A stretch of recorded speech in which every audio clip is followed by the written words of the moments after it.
también determina cómo se presenta la información. Quiero comentar una verdad, ¿verdad? Dice el padre o el docente. Pero incluso la manera que escoge para presentar esa información estará determinada por la cosmovisión que haya abrazado y el conjunto de presuposiciones que guíen su vida. Así que, como pueden ver, la influencia en la agenda personal juega un papel tremendamente grande, y para los maestros entonces nos interesa muchísimo cómo ese conjunto de presuposiciones está, ya sea cerrando a nuestro alumno al aprendizaje o no. ¿Por qué será que, por ejemplo, de toda la bibliografía puritana acá en América Latina, nuestro mayor interés haya sido traducir las obras de piedad de ellos?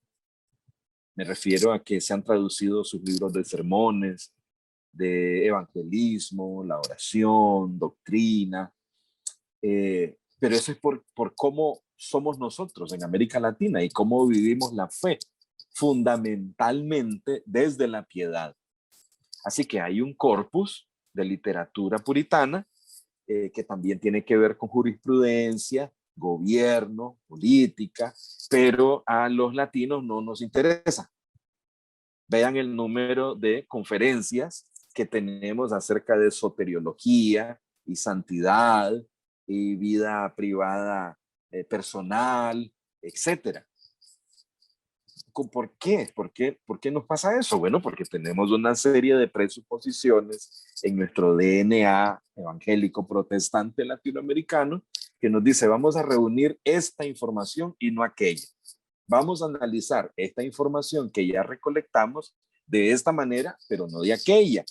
Y cuando ya la hayamos analizado, la vamos a presentar de esta forma y no de aquella.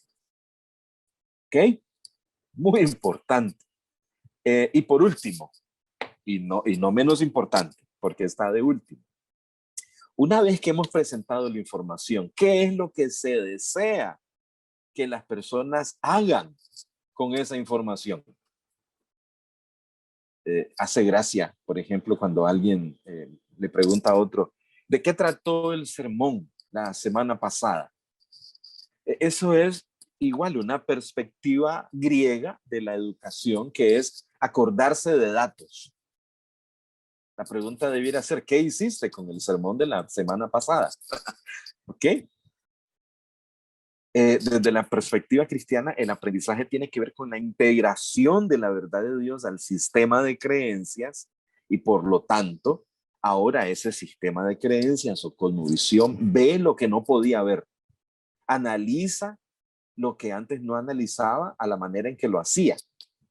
Está listo para presentar información que antes no presentaba. Así que la expectativa por sí sola, cuando dicen, por ejemplo, el maestro debe tener grandes expectativas sobre el alumno.